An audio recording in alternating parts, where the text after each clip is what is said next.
Respondido. Próximo, mano, volta. Tem um superchat aqui da Flávia Andrade. Mandou aqui. Os desmandos do judiciário não configuram anomia e ruptura dos poderes? Como é que é? É, Os desmandos. do judiciário configura ruptura e o quê? Anomia. Anomia dos poderes. Não, a anomia só vai se configurar. Bom, vários juristas, inclusive, dizem que o judiciário, no caso o STF, está tomando decisões que não estão de acordo com a Constituição. Isso o próprio Ives Gandra, Modesto Carvalhosa, eles mesmos dizem que os ministros do STF estão tomando decisões que estão indo de encontro, né, afrontando a Constituição. Então, isso seria um desmando. Tá? De acordo com o que ela falou. Agora, anomia é quando a perda de autoridade, né, com relação, por exemplo, se dois poderes entram em conflito, eles não entraram em conflito, eles estão em discussões, né, mas em conflito, de modo a que um deixe de obedecer ao outro, aí você cria uma situação de anomia, perda de autoridade, porque digamos que o executivo, né, a função estatal executiva entra em choque com a função estatal judiciária. Tá? Os dois podem convocar as Forças Armadas para garantir a lei e a ordem. Dentro da lei e a ordem. Se os dois podem convocar as Forças Armadas, a quem as Forças Armadas vão atender? Já que os dois estão em conflito, quem é que vai ser o juiz desse conflito? Tá? Então, isso é perda de autoridade. Havendo perda de autoridade dos poderes constitucionais, como são chamados, isso caracteriza uma situação de anomia. E aí sim é que você vai ter que ter uma tomada de posição das Forças Armadas para recuperar a estabilidade do país, mas não para tomar o poder. Então, um estado de anomia que leve a uma situação de inestabilidade, com perigo de guerra civil, convulsão social, luta, né, fratricida, para recuperar a estabilidade e recuperar a autoridade dos poderes da República, tá? Aí sim pode acontecer uma intervenção da Força Armada, mas não para elas tomarem o poder, porque aí estaria sendo ilegal e ilegítimo. Elas interviriam, tá certo, para restaurar a autoridade dos poderes constitucionais, que estaria comprometida tendo em vista a crise, o conflito entre elas e, portanto, uma ruptura institucional que levaria o país a uma convulsão político-social. Então é isso daí. A anomia, né, é perda de autoridade. O fato de você estar em conflito um com o outro não se caracterizou perda de autoridade nenhum dos dois. Tá certo? Então, o presidente está exercendo a sua autoridade do Poder Executivo e o Judiciário a sua autoridade do Poder Judiciário. Só que, às vezes, a autoridade do Judiciário está interferindo nas prerrogativas ou atribuições do Executivo. Uma vez que ele não reage, que ele aceita, não há conflito, portanto, não há anomia. Então teria que ter Teria que haver uma reação e um conflito.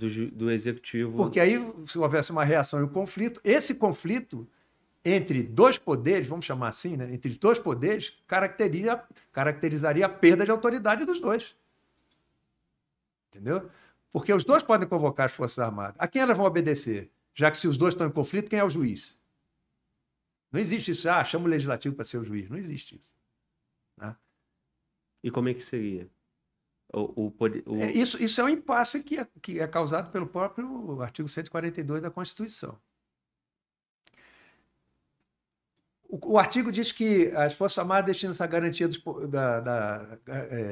para defender a pátria e garantir os poderes constitucionais e por iniciativa de qualquer um deles da lei e da ordem. Uma vez que um interfere na seara do outro e o outro não aceita e entra em conflito, para garantir a lei e a ordem, porque um não vai obedecer ao outro, tá certo?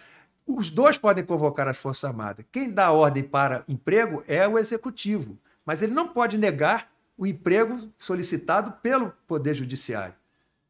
Então, criou-se um impasse, porque os dois não podem, nenhum dos dois pode ser juiz de um conflito que é entre eles, e um não quer obedecer ao outro. criou-se um impasse. O que as Forças Armadas vão fazer? Vão decidir obedecer a um ou obedecer a outro? Pode ser. Esse impasse é um problema que nós temos na nossa Constituição.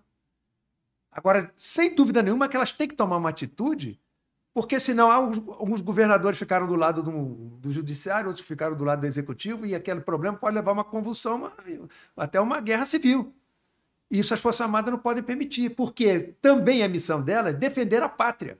E a pátria submetida a uma convulsão interna que leva a uma guerra civil, a defesa da pátria precisa ser acionada. E são as Forças Armadas. Agora, de que lado elas vão ficar? E se elas não ficarem do lado de nenhum dos dois?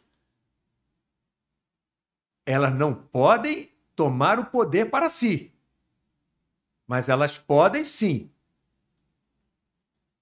Recupera a estabilidade e aí vai recuperar os dois poderes. Mas será que os dois estão em conflito? Será que os dois vão ser os mesmos poderes? As mesmas pessoas? A pessoa? Ah, não, vocês vão fazer as pazes. E se não fizerem? É uma situação muito delicada, entendeu? Agora, a anomia só se caracteriza se um poder entrar em conflito com o outro. E se uma parte perder a autoridade e declarar isso, que está incapacitada de fazer, né? Não, porque enquanto um poder tiver autoridade, não há situação de anomia. Sim. Se uma parte cedeu, ela que perdeu a autoridade dela, mas a autoridade do Estado não foi. O problema é que quando os poderes entram em conflito, como o poder é do Estado, se o Estado é que detém o poder e as funções estatais que exercem o poder do Estado entram em conflito, quem está sendo prejudicado, quem está perdendo a autoridade é o Estado. Vamos comparar com a religião católica? Você tem Deus, é uno e trino, não é isso? Deus tem Pai, Filho e Espírito Santo. Isso é Deus. Se o pai entra em contato com o filho, entra em conflito com o filho, acabou. Acabou o Deus. Não teria o Estado, né? Não que o Estado seja Deus, mas o Estado é que detém o poder. As funções estatais exercem o poder do Estado, mas o poder é do Estado. Se elas entram em conflito entre si, elas estão afrontando o poder do Estado, que está perdendo a autoridade aqui. Mas se uma cede, não houve problema com o poder do Estado. Sim.